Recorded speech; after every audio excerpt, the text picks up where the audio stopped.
رکورد کنه. بعد ما در قسمت جمنای و AI استادیو که همش مبتنی بر گوگله اومدیم تکست اسپیچ و ایمیج جنریشن رو کار کردیم. این ویدیو که اینجا میبینید اینا پولی هن. این ویو تو خوب خروجی به شما نمیده، قدیمیه، ولی الان این که اگر اینو بتونید پولیشو بخرید، پولیشو داشته باشید، خیلی فوق العاده است. از کجا اینو به دست میارید؟ یه جمنای پرو بخرید، مثلا سرچ کنید جمنای پرو، ولی اینو به درد خودتون بخوره. خرید اینو معلم ها تو کلاس نمیتونید استفاده کنید. مثلا برید سایت مثلا دیکاردو ببینید، اینجا میگه یه ماهه جمنای اینترپرایزه. حالا اینترپرایز نمیدونم چه ویژگی هایی داره. یک ماهه پرو اینا، مثلا این، حالا این اینترپرایز یا پرو، ببینید این پرو، خب این یک ماهه اینترپرایز، اینا نمیدونم چه فرقی دارن. ببینید ولی گرون هم هست، مثلا 23 میلیون. خب اما اگر بتونید یه پرو بتونید روی فامیلیش، نمیدونم این فامیلی با این نکی پرو چه فرقی دارن، احتمالا یه ذره لیمیت تره، ولی این کار شما رو راه میندازه. توش ویو تیری هم داره، ویو تیری یکشو. خب بعد شما از نانو به ناناش هم میتونید استفاده کنید. نانو به نانا انقدر خوب در فارسی باهاش میتونید بنویسید، یعنی روی تصاویر اگه میخواید هر تصویری درست کنید، نانو به نانا این کارو برای شما انجام میده. الان من ندارم، من یه دونهشو گرفته بودم، ولی برای اینکه این کارو بکنید میرید توی جمنای و این جمنای تو اینجا قسمت اندیشگر رو میذارید، ولی ببینید اگر اینجا داشتید پرو 3.1، چون این قسمتیه که یه مقدار رایگان میده روزانه و ابزارها ساخت تصویر. اینا این ساخت تصویر سایت هم داره، نانو به نانا، ولی این نانو، این ساختن تصویر یه چیز هم الان جدید و اضافه شده. ببینید کرییت موزیک، خب این اضافه شده. ما حالا مبحثی که نخوندیم دیپ ریسرچه، اصلا دیپ ریسرچ نخوندیم، یعنی فکر کنم شاید یه جلسه اضافه بشیم یه دیپ ریسرچ کار کنیم، چون مقالات و کارهای مختلف و اینا رو ببینیم. فکر کنم جلسه بعدم وب نرسیم، جلسه بعدم بریم به دیپ ریسرچ کار کنیم. خیلی مهمه. شما به عنوان من اینو این ترم میخوام اضافه کنم، دیپ ریسرچ رو اضافه کنیم، بعد هفته بعد وب بخونیم، حالا هفته بعدش هم میریم آزمون. نمیخوام کلاسی که شروع کردیم از توش همینجوری سری بریم و خراب کنیم. این دیپ ریسرچ میگم بهتون همش خیلی خوبه، من از این خیلی استفاده میکنم، نه صرفا این، چند جا دیگه هم همینو داریم. ما فعلا امروز با منابعی شروع میکنیم که فعلا به دردمون میخوره. بس این ساختن تصویر، ببینید مثلا مراحل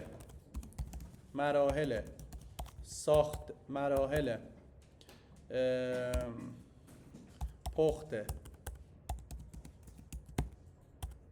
قرمه سبزی رو برام اینفوگرافیک درست کن.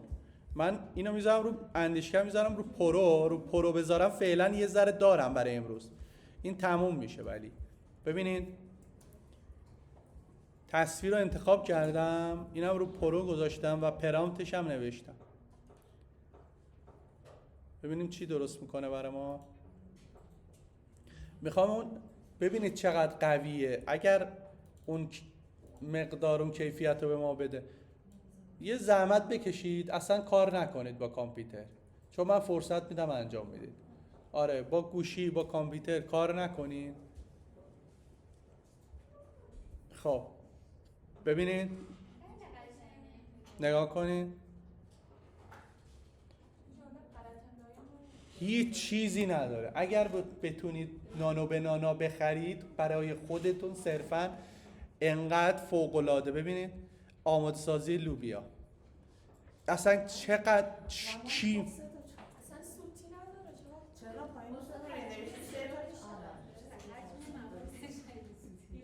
نه دیگه الان تفت گوشت سوتیش کجاست؟ نه ببینید حتی من با یه پرامپت ساده دادم ها، ببینید پرامپت هم چقدر ساده است. طرز تهیه حالا میگه مثلا برای 4 نفر، مثلا آموزش قرمه سبزی از فلان جا.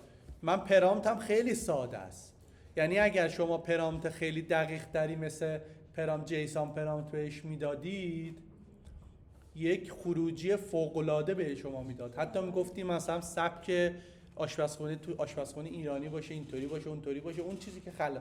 ولی این پولیه. امروز همین الان من نوشتم فکر کنم با این پروی منی که اینجا دارم تموم بشه. این پولیه، نانو به نانای 3 و 1. شما باید از 3 و 1 استفاده کنید. ببینید اینا اینجا 3 و 1، یعنی از پرو فکر کنم اگه جمنای ارزونم پیدا کنید فکر کنم بعضی سایت ها اصلا تخفیفی میذارن از 800,000 تومان 250,000 تومان. من آخرین بار توی بلک فرایدی 100,000 تومان خریدم پرو رو، 100,000 تومان. بعد 1 ماه من با این کد میزدم برای من انجام میداد، از این ویدیو درست میکردم، خب اینفوگرافی درست میکردم، خیلی خوب. شما اگر بگردی سایت ها زیر 1 میلیون هم پیدا میشه 1 ماهش جمنای پرو. نه دیگه، حالا شاید یه کوچولو فرق بکنه ولی کار شما رو انجام میده. یعنی دیگه ویدیویی حتی با ویو تیری وان شما میتونید ویدیو درست کنید، ویدیوهای فوق‌العاده تر نسبت به گراک. خب ببینید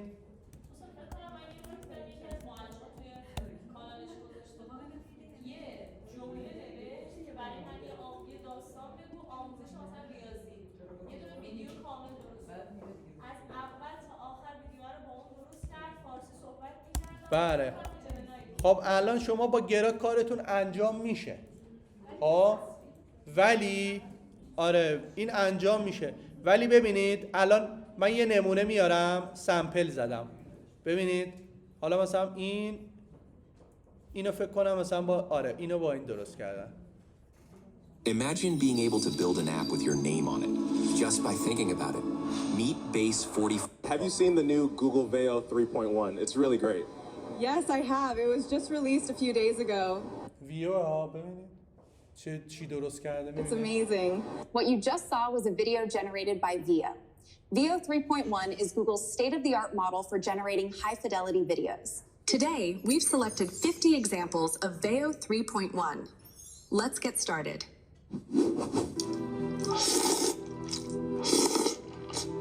Fight. And lift me.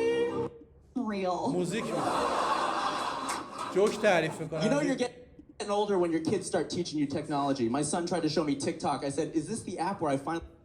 حالا شما حساب کنید اینا تکنولوژی های تازه مثلا 2025. Google Veo 3.1 just dropped and it completely crushes Sora 2. Because it's not just higher quality, it also has a much better understanding. You can use it to its full potential inside one secret tool. Well, the first thing is just much richer and better audio overall. You'll notice that the sound you get now is a lot more detailed and just feels higher quality in general. The second thing is kind of just overall improvements across the board. The prompt here out of it just look more natural overall. Your video begins and ends, builds out a full video using those. So you can basically control the look. یه چیز دیگه هم هست به نام سورا 2. اینم این اگر بری سایت سورا از اوپن ای آی هم میتونید بهش وصل بشید، ولی اینا هم اکثرا خریداریه. ببینید خب اینجا هم برای شما ایمیج درست میکنه هم ویدیو درست میکنه، ولی اینا اکثرا پولی هن. خب یعنی همه این هایی که میبینید پولی هن. خب من مثلا ببینم کدومش ویدیو درست کرده، بذارید اینو بیارم، همینی که خودشون درست کردن. حالا صدا نداره. ببین این واقعا هوش مصنوعی دنیاییه. ببین کی میتونستن اینا رو درست بکنن. این بس سورا 2 هم همینه. شما در سورا 2 این اکانتشو باید بخرید. بازم اینجا اندازش، سایزش و این که من 1080 بگیرم 720 بگیرم، این کیفیتشو، ویدیو باشه یا تصویر باشه، بعد ثانیه هم چقدر باشه ببینیم، تا 15 ثانیه میده. این سورا 2 فکر کنم فارسی هم خوب حرف میزنه اگر من لاگین دارم. آره ببینم اینجا نمیده بیشتر. خب این مای میدیا من داشتم، نمیدونم حذف کردم چیه یا حذف شده.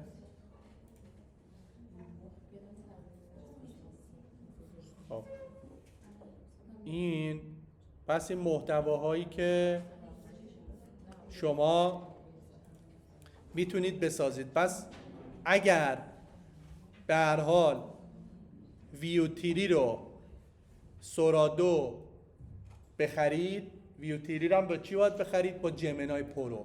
جمنای پرو بخرید، توش نانو به نانا دارید، براتون کد خوبی میزنه، خوب براتون کد وب هم الان میخوایم جلسه بعد بزنیم خیلی بهتر میزنه. من بالاخره با فریش میگم کارتون رو راه HTML CSS اینا دیگه همه چی میزنه، ریاکت میزنه، برنامه‌نویسی میکنه، کلا همه کار براتون میکنه. خب یه سورا هم خوبه، بالاخره اینا با هم دارن رقابت میکنن. خب شرکت ها با هم رقابت میکنن. سورا هم باید برید اکانتاش ببینید. یه شرکت های واسط هست، مثلا میزنید اینطوری سرچ میکنید خرید مثلا سورا. آره مثلا من از دیکاردو میخرم، خیلی استیبل تره. شاید ببینید من همیشه از اینجا میخرم. الان اینو چند گذاشته؟ این گرونه، یک ماهش بشه 38 میلیون. خب گرونن. خب ولی خرید هر خریدی میخواد اینجا داره برای شما. خب همه چی، حتی از پلی استیشن هم هست میتونید بخرید.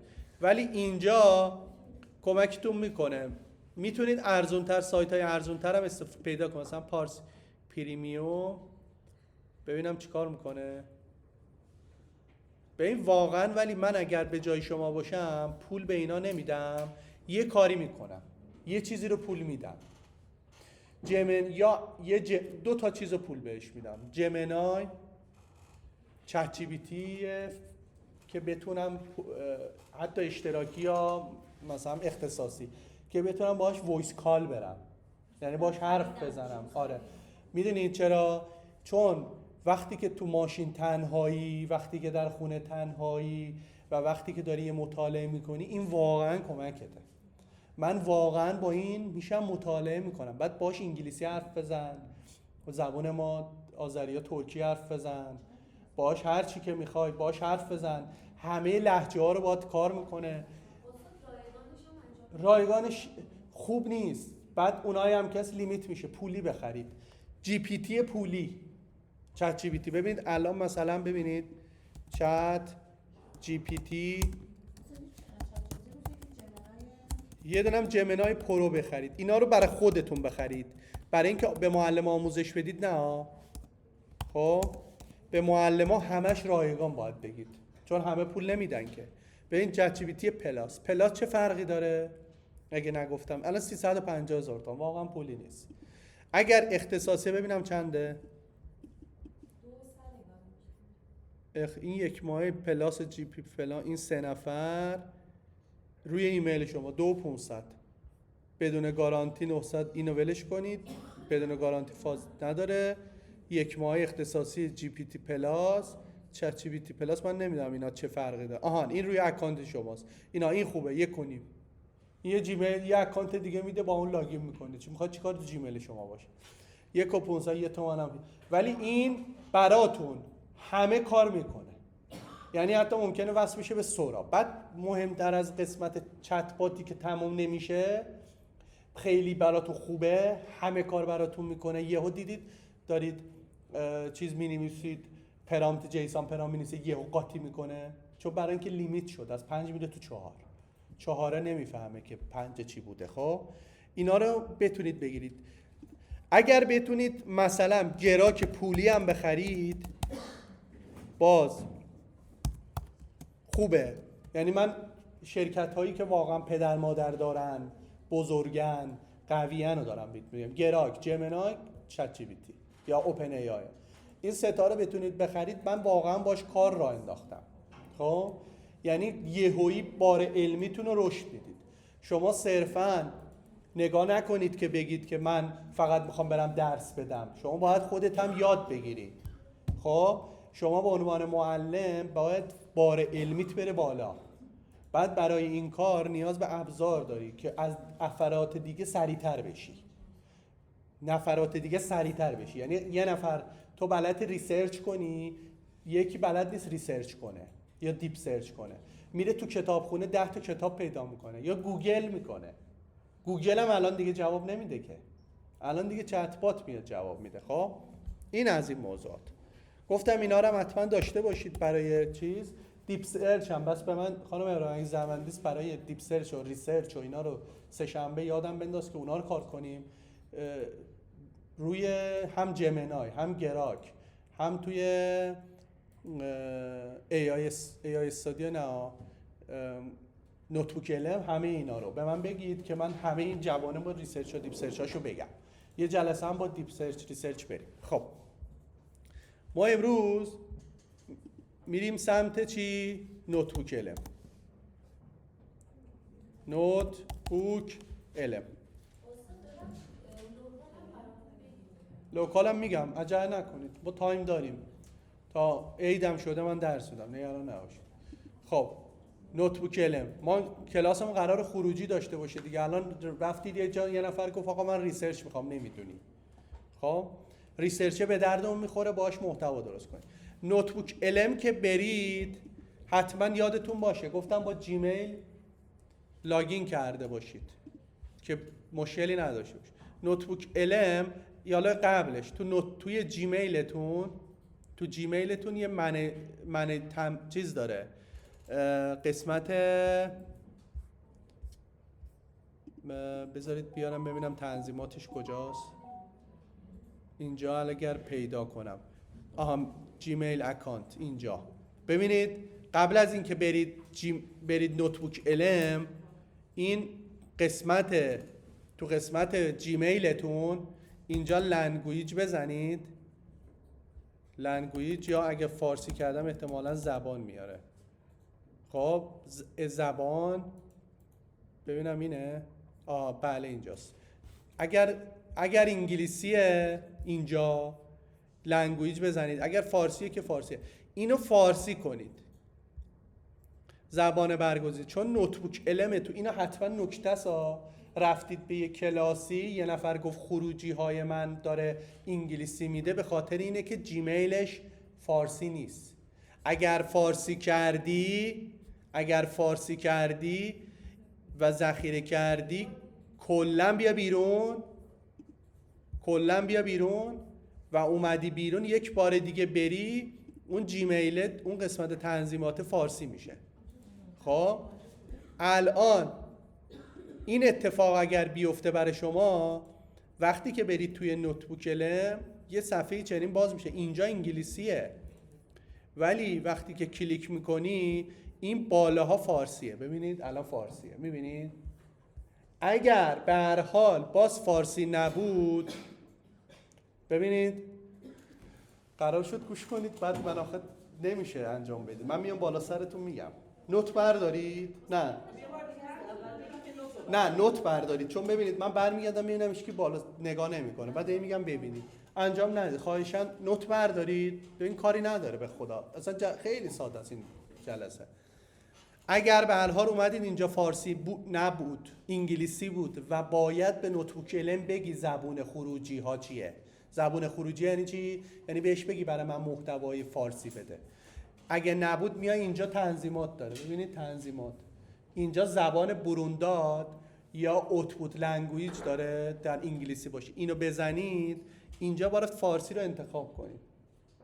اگه اینو نزنید براتون اون زبان دیفالت رو میده، دیفالت زبونی که روی جیمیلتون ست کردید. ممکنه مثلا فرانسه باشه، بدون محتوای فرانسوی میده. پس اگر محتوای انگلیسی خواستی این کارم انجام بده. محتوا بعداً انگلیسی خواستی دیگه، بعداً محتوای عربی خواستی، محتوای فرانسوی خواستی، بیاید اینجا تنظیمات زبان برونداد و فارسی رو انتخاب کنید. خب بعد که اومدید این صفحه ببینید اینجا یه ایجاد مورد جدید داره. الان برای من چرا فعال نیست؟ برای من اینکه من اینقدر استفاده کردم بعضیاشون خالی هن. ببینید اینایی که Untitled نوشته نوتبوک خالیه. خب من یکی از اینا رو یا اینا رو باید حذف کنم، اینا حذفش میکنم، اینجا میاد میبینید، یا که رو همون یکی از اینا کلیک میکنم. اینه که کلیک کردم چنین صفحه‌ای میاد. اگرم اینجا رو هم کلیک نکردم باز ایجاد مورد جدید بزنم باز اینجا میاد. این سبکی که اینجا اومده با آره بذارید برگردم. آره بذارید من اینجا رو پاک بکنم چند تاشو. خب ببینید اینجا به صورت محدود به شما چند تا میتونید شما درست کنید به صورت محدود. اینجا رو میبینید اینا چی هن؟ شما در یک نوتبوک الم دارید، تو نوتبوک المتون چند تا مثلا برگه دارید، چند تا پروژه دارید. اینجوری ببینیم این الان یه پروژه هم چند تا پروژه است، اینقدر پروژه است. حالا تعدادش من نمیدونم 20 تا 30 تا 40 تاست. خب اینا کار کردم، اینا چی هن؟ خالی هن. باز کردم توش چی نیست، خالیه. یا بعد یا رو این کلیک میکنم یا که اینجا ایجاد مورد جدید. ایجاد مورد جدید رو که بزنم میره توی صفحه دیگه میاد اینجا. این شکلی که اینجا میبینید ممکنه با برای شما متفاوت باشه ولی در کل همینه. این فست ریسرچ رو کار نکنید، جلسه بعد بگم. اینجا رو خانم ابراهیمی گفتم به من بگید. فعلا ما سمت اینا میریم. اینجا چی میگه؟ میگه زوم کنم ببینید دقت کنید اینجا خیلی مهمه. الان بعد میگید که من محتوا میخوام بزنم، محتوام چی باشه؟ ببینید میگه اینجا یه قسمت بارگذاری فایل داره. تو قسمت بارگذاری فایل میگه چه فایلایی میتونی بدی. ببینید از PDF تا گیف و BMP و اینا که تمام تصویرن، CSV، داکس، نمیدونم وب PNG، نمیدونم MP3، MP4. یعنی حتی شما میدونی رفتی توی یه جلسه نشستی و وایس اون جلسه رو ذخیره کردی، خب MP3ش کردی، میاری میدی به این، برات خلاصش میکنه، برات محتوا درست میکنه، برات پادکست درست میکنه، برات اینفوگرافی درست میکنه. خب تکس، بله تکس هم میتونی. این TXT بله میده. خب حالا شما نگاه کنید از PDF، از تصاویر، اینا تمام تصاویره، این آیکونه، از اینا که فایلای مثل اکسل هن. این برای اکسل ماننده CSV، این ورده، پسوند، اینا مثلا فکر کنم صوتی هن، اینا تصویرن، اینم تصویره، اینا تصویرن، این ویدیوه، این صوته، اینم صوته، اینم صوته، اینا رو نمیدونم چی هن، اینم صوته، اینم تصویره. خب یعنی شما چه محتواهایی میتونید بدید؟ به این میتونید بدید. اینجا نمیخواد، اینجا بارگذاری فایل رو که بزنید محتوا رو میرید انتخابش میکنید. فقط تنها کاری که میکنید محتوا. مثلا لوگو مدرسه‌تون، لوگو آموزش پرورشتون میتونید بهش اضافه کنید. ببینید اینجا این لوگو آیکون یا عکسه، بهش بدید. پس محدودیتی در دیتا نداره، محدودیت در حجم خواهد داشت و سرعت اینترنت. یعنی نیاد فردا یه فیلم مثلا اینترستلار که 30 گیگ اونا بدید بگید برای من تحلیل کن با کیفیت 4K بگید آپلود نمیشه. نه، یه دونه MP3 پیدا کن، 5 مگ، 10 مگ، 20 مگ هم خیلیه، مال امپتری دیگه مثلا مال 2 ساعت جلسه است، ببر بده بهش قبول میکنه. ویدیو اینا دیگه سمتش نرید چون با اینترنت و ما اینا جواب نخواهد داد. خب حالا مسئله بعدی چیه؟ الان من همه اینا رو تست خواهم کرد، هیچ نگران نباش. مسئله بعدی وبسایته. من دو نوع وبسایت میتونم بهش بدم. ببین الان اگر اینجا رفت، چنین صفحه‌ای رفت، باز یا بارگذاری منابع میاد اینجا یا میاد اینجا باز افزودن منابع، دوتاش هم همینه. من حالا بارگذاری منابع رو میزنم این وبسایت. این وبسایتی که میبینید 2 تا گزینه، ببین یه دونه اینه میگه آدرس یه سایتی رو بده، هر سایتی. دومی میگه آدرس یوتیوب بده.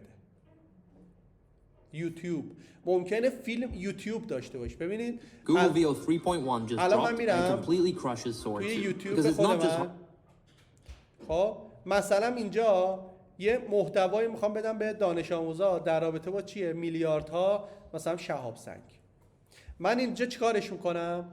رویش کلیک میکنم، یا آدرسش رو یاد دادم دیگه، آدرس یوتیوب رو بردارید، گفتم اینه تو جی پی تی دیگه. یا که میام این 3 نقطه آدرس رو برمیدارم، ببینید همرسانی، این کپی آدرس، درسته این کپی کرد. یا که روش کلیک میکنم میرم اینجا از این بالا کپی میکنم. خب ما فعلا با ویدیوهای کار نداریم. بعد میام اینجا اینو که کلیک میکنم میگه آدرس وبسایت رو بده، میام اینجا آدرس وبسایت یه دونه میدم. آدرس وبسایت من چیه؟ اون ویدیوهای یوتیوب هست. ممکنه چند تا دیگه داشته باشم، یه اینتر میزنم میام پایین یکی دیگه اضافه میکنم. خب یکی دیگه چیه؟ باز ممکنه مثل این یه چیزی پیدا کرده باشم، یه چیزی مثل این پیدا کردم، باز اونم میدم کنارش. بذارید اینا رو ببندم. آره من دارم چیکار میکنم؟ دارم به نوتبوکل محتوا میدم. الان محتوایی که شما میخواید بدید یادتون باشه محتوای تمیز باید بهش بدید. این شعورش نمیرسه که محتوای چیه، از محتوای تو درست میکنه، بعدا نگی از محتوای بد درست کرد، تو بهش محتوا دادی. اگر اومد گفت 2 به علاوه 2 میشه 5، تو بهش گفتی. بس باید محتوای تمیز بهش بدی، محتوای درست بهش بدی، محتوای تایید شده بهش بدی، محتوا از مقاله درست بهش بدی، محتوا از دیتای درست بدی. الان میگم گفتم ریسرچ رو بگم به خاطر این.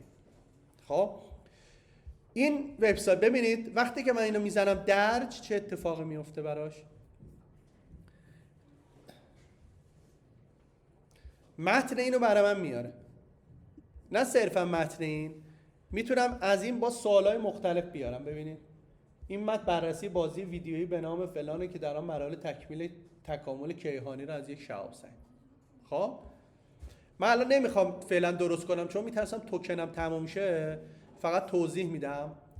ببینید ما وقتی که محتوا بهمون اضافه کردیم اینجا لیست میشه، این بغل میگه الان شما یه دونه محتوا به من دادی، بس یه تیکش اینجاست.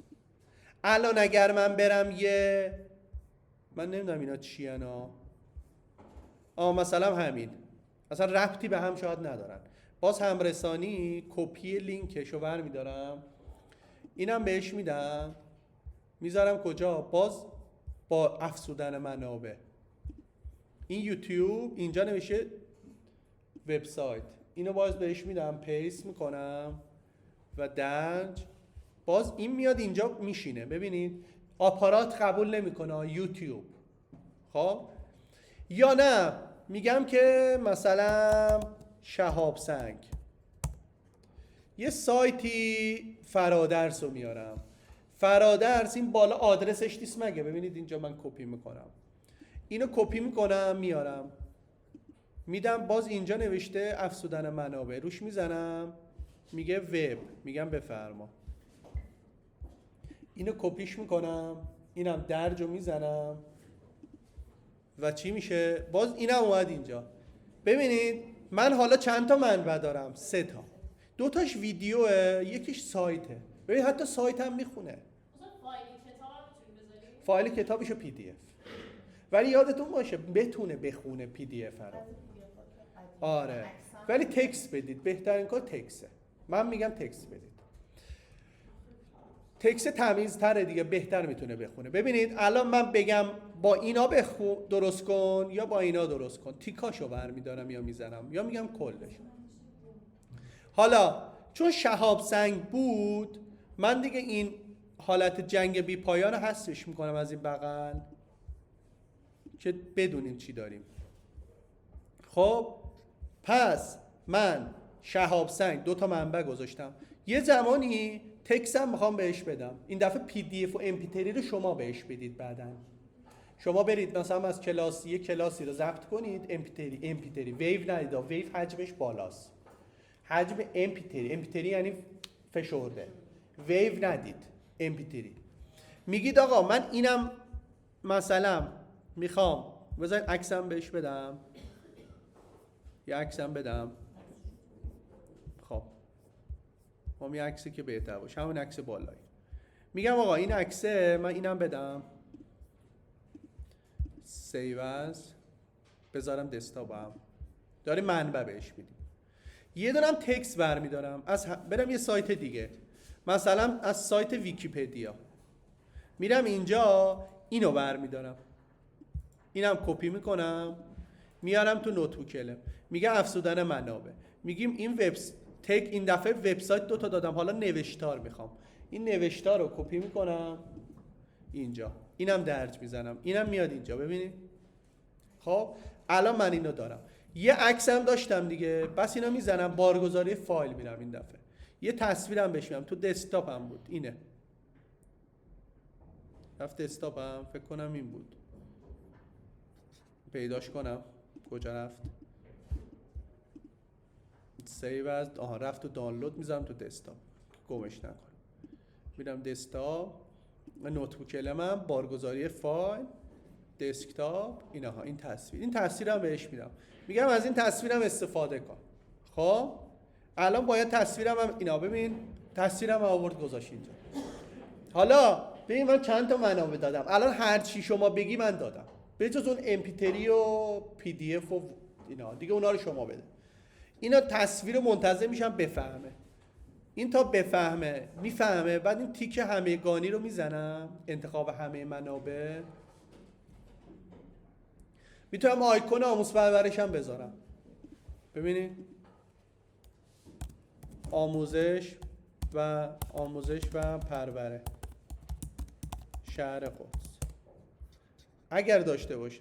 نداشته باشه همین آموز پرورش لوگو نداره که، مثلا این اطلاع رسانی. بیاید اینم میذارم، سیو از،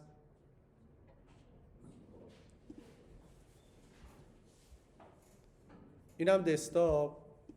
ببینیم این اضافه شد، این هنوز اضافه نشده، احتمالاً داره تحلیلش میکنه. میرم یه باز فایل بهش میدم، این نکی، اینم بهش میدم. این برای چی اینه اومده؟ برای اینکه میخواد این بگم آقا یه تصویرم تو اون قسمت هایی که داری میسازی برای من انجام بده. خب منتظر میشم اینا رو برای من چیکار کنه؟ بشناسه. بعد اینا رو که شناخت، میایم اینجا، میایم قسمت چپ، حتما فارسیش کنیم. یه مرور صوتی داره، این مدادی که کنارشه یعنی این صوت من چطوری باشه. میگه مثلا مکالمه زنده بین 2 نفر، میشه چی؟ اون پادکسته. دیدید؟ خلاصش کنه، روش کلیک میکنی خلاصه کنه، نقد کنه، مناظره کنه. من به اصطلاح میگم مثلا مکالمه زنده بین 2 نفر. یه توضیح هم اینجا میتونی باز بهش چی بدی؟ پرامپت بدی. بگی ببین داری صحبت میکنی، حتما خانوم باشه 2 نفرشون، یا آقا و خانوم باشن، بیشتر زوم کن رو اون سیاره آخریه، روی فلان چیز، به بچه‌ها داری یاد میدی، بس یه جوری حرف بزن بچه‌ها بفهمن، سن و سالشون فهمیدی. بس داری صوت درست میکنی، بهش اینجا پرامپت میدی. اون پرامپتی که تو میخوای تمر و تمیز باشه اینجا بهش میدی. حالا من هیچ پرامپتی بهش نمیدم، ببینم تصاویر رو شناخت یا نه. هنوز نشناخته. من حالا فعلا یه رفرش میکنم اینا برن. اگر آپلود نشد شده بود. دیدید یه رفرش نشون داد که اون گیر کرده بود، الکی گیرش بوده. اون نشون نمیده. کد دیگه برنامه‌نویسی دیگه ساده. ببین الان هست. بس صوتی بهش میگم آقا برای من هیچ پرامپتی نمیدم، یا اصلا بدم هم میگم برای بچه‌ها بساز، همین رو انتخاب میکنم، کوتاه باشه، پیش‌ورز. آره مثلا من میگم مکالمه زنده بین 2 نفر باشه، بعد اینجا توضیحشو میذارم. ببین خودش یه چیزایی گفته تمرکز برای شهاب سنگ بکنم. ببین چقدر باهوشه. مراحل تکامل بازی، کاربرد علمی، اینا رو حالا من اینا رو نمیزنم، میگم اونی که دیفالته، اونی که خودت فهمیدی شعورت رسیده رو بزن، تولیدو میزنم. میاد اینجا برای من تولید صدا میکنه. تو اینو ببندی بری نوتبوک بری ناهار و شامت هم بذاری برگردی بیای درست میکنه. یادتون باشه وانستید بشین اینجا ببندم میره. یعنی ببین الان اینو من اگر ببندم که الان نمیبندم، ببندم برم قرمه سبزی با بار بذارم به بچم برسم برگردم بیام، این سر جاشه. میام فقط بازش میکنم میبینم این درست کرده. خب یه مرور ویدیویی داره، اینو نمیشه ادیت کرد، نمیدونم قبلا داشت یا نه، الان یادم نیست. اینم یه دونه میزنم، آهان الان خودش اومد، دیدید؟ میگه این بازم این میگه که خلاصه ویدیویی که میخوای توضیح خلاصه ساختاری یافته بدم، خلاصه مختصر با شما ایده بدم.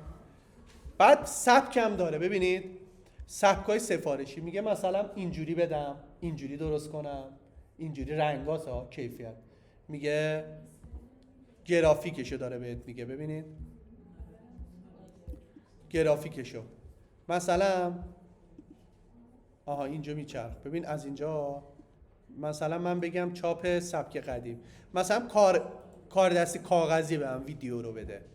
خب من میگم انیمه بده، باز اینجا قسمت پرامپت داره، باز بهش بگید که رو چی تمرکز کنه، باز بهش بگید برای کی درست کنه.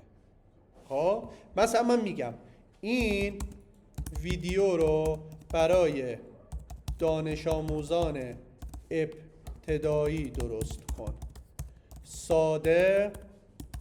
شما میتونید پرامپتتون رو جیسون بنویسید، تمرکزش آره ساده باشه، قابل آره متن، ولی زیادم سختش نکنید، متن بنویسید میفهمه، متن بنویسید قابل فهم باشه.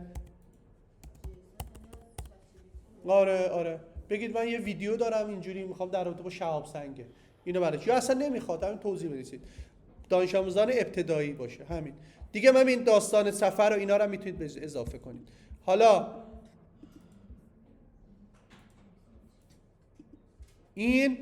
اینو گذاشتم، بس سبکش نوعش میتونید درست کنید، زبانش هم فارسی و زبانهای دیگه میتونید درست کنید. اینجا اضافه کرده مثلا زبان چی به جز فارسی من برای من انگلیسی درست کنم، من حالا فارسی درست میکنم، تولیدو که بزنم میاد اینجا.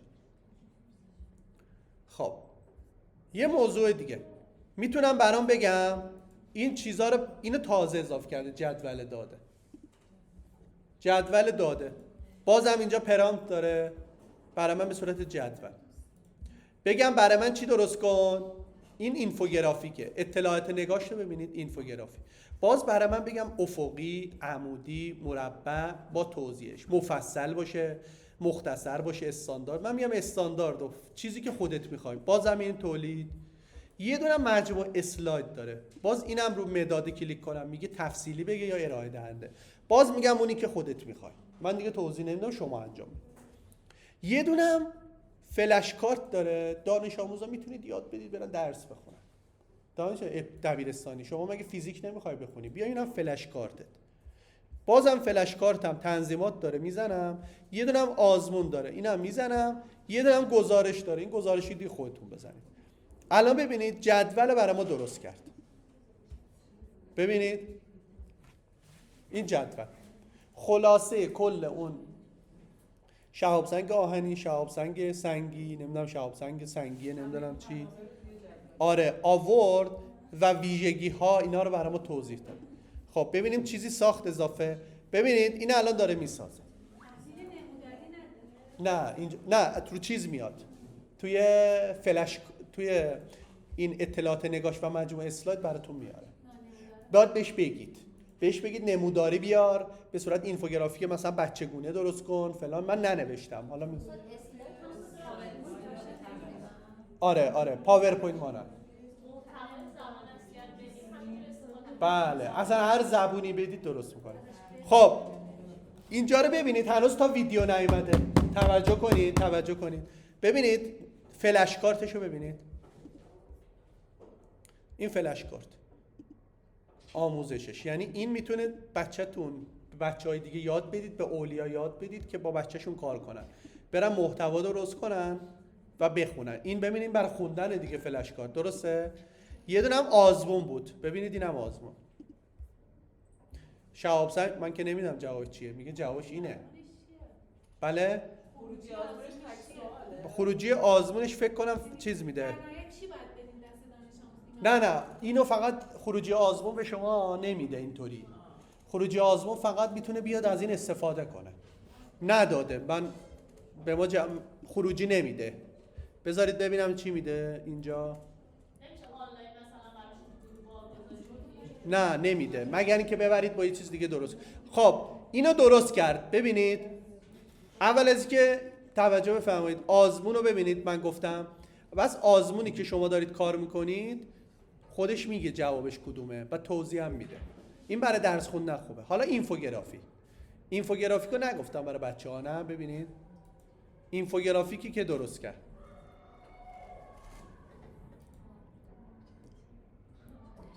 ببینید یعنی اون درسی که میخواید برای دانش آموز درست بگید، آموزش بدید، بگید بچه ها درس مثلا دوم علوم مثلا اینه، ببین اینجوری یاد بگیرید، بعد تمرکز کنید رو سوالا. این شهاب سنگ. بعد دانلودش هم اینجاست. اینجا میاید بارگیری با کیفیت خوب برای شما دانلود میکنه. خب بعدی، خب اینم که زدم، منتظرم که اجازه بدید صوت و ویدیو رو هم درست کنه، بعد من استاپ کنم شما برید بسازید.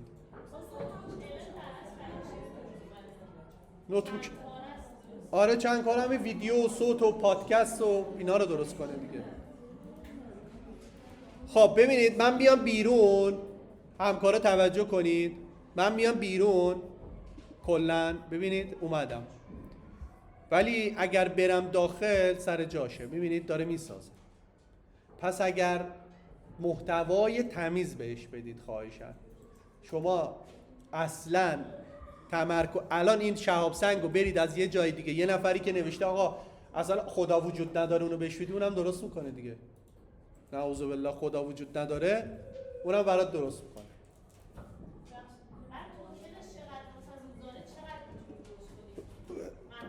آره محدود میشه، ولی چند تا جیمیل داشته باشید که بتونید درست کنید. چند تا جیمیل باید داشته باشید. جیمیلتون حالا اگر جیمیلتون هم فارسی نبود، اینجا تنظیمات داره، میاد اینجا به جای زبان برونداد نوشته اوتپوت لنگویج، اینو که بزنید اینجا فارسی میده. آره این فارسی بهتون میده، خروجی فارسی بهتون میده. اینجا فارسی نیست، خروجی فارسی بهتون میده.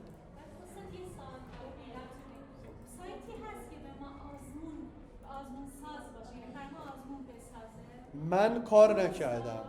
مثلا پارسال تونستم فقط آزمونایی چون ما امتحان کاربر رایانه و اینا میگیریم، بعد من تستی می‌خواستم بگیرم، بیشتر از 5 تا نمیداد، بعد من مجبور شدم 12 مدل بگیرم. یعنی دانش آموز هر بری رو نگاه می‌کرد نمیتونست تقلب کنه، ولی می‌خواستم بیشتر از 5 تا کاربر درست کنه.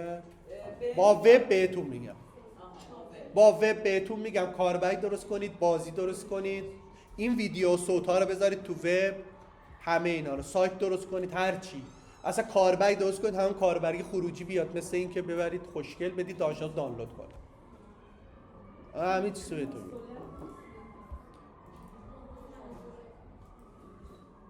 ببینید میبینید وقتی که واقعا میگم دوره اگر دنبال خروجی باشیم کار میشه، اما اگر بخوایم دنبال این باشیم که از توش یه دوره ضمن خدمتی در بیاد و بشینیم اینجا دوره هم حرف بزنیم، واقعا چی در نمیاد.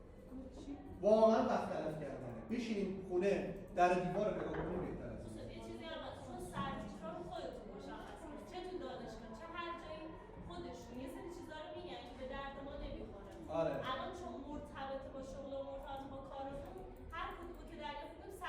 شما الان بگید مرتبط هستن با اونا، من براشون گفتم دیگه ولی کار نکردم. خب به هر حال نمیدونم این زمان بر شده. چرا زمان بر شده؟ دیتا زیاده. خب حالا من یه استاپ میکنم تا این درست بشه. شما یارو الان این صدا سلام. همین الان که دارید به این برنامه گوش میدید احتمالاً ماشینتون رو تو خیابون یا پارکینگ پارک کردید و روی شیشه‌اش یه لایه گرد و غبار نشسته. خب شاید فکر کنید این فقط خاک معمولی کوچه و خیابونه که با قراره بفهمیم این صخره‌های سرگردان از کجا میان، چطور یه دفعه سر از حیات خونه ما در میاد. حالا اینم ببینید مجموعه اسلاید. خواهشاً به من نگاه کنید، کاری ندارم باهاتون. چند دقیقه ببینید. اون تصویری که من داده بودم بود. ببینید. خب لوگوها رو نمیدونم میذاره جایی یا نه. آخرش گذاشته یا نه نمیدونم. باید تاکید کنید، بهش بگید. ببینید واقعا این چه محتوا، از کجا میتونستید؟ بعد میگید پاورپوینت میخواد چیکار؟ بفهم. اصلا میگی برای من پاورپوینت درست کن. این پاورپوینت از این بهتر درست میکنه. این 100 برابر بهتر از اونه. فارسیاش، عکساش، خودش همه چیزو درست کرد. چی میخواید؟ پاورپوینت کدوم نرم افزار؟ الان میخواد گاما بهتون بگم پاورپوینتش اصلا جمای نمیدونم چی بود اسمش. خب ویدیو رو هم داره درست میکنه. پس ویدیو رو من استاپ میزنم. اگر ویدیو رو هم درست کرد میارم تو چیز توی رکورد تمامش میکنم، شما برید درست کنید. الان همینو اینجا اینو میاد اینجا دانلود. پاورپوینت هم اینم اضافه کرده. پاورپوینت اضافه کرده. من ندیده بودم. ببینید اینو ببینید داره دانلود. من باور کنید تازه اضافه کرده. پی دی اف میداد. فقط پی دی اف میداد. بذارید باز کنه ببینم چطوری باز میکنه. ببینید فقط کلشو میده. نه قابل ویرایش نیست ولی شما میتونید بهش اضافه کنید. خروجی پاورپوینت داد. عجیبه. ولی شما نمیتونید اینا رو عوض کنید ولی شاید بعداً چند وقت که لایه باز داد ادیت بده. ولی الان پاورپوینت داده شما روش بیاد یه چیز بنویسید دیگه. درسته؟ به اسم خودتون لوگوتون رو بذارید. ببینید الان چه اتفاق خوبی افتاد. شما الان اینو به صورت پاورپوینت اگر لوگو نداشته باشید اینجا بیاد نوشته خودتون میتونید بذارید دیگه. لوگو بذارید، نوشته بذارید. من عکس رو دادم ننوشتم روی این عکس. شما بنویسید روی این عکس این لوگو رو استفاده کن. خب ویدیو رو هم ببینم ساخت یا نه.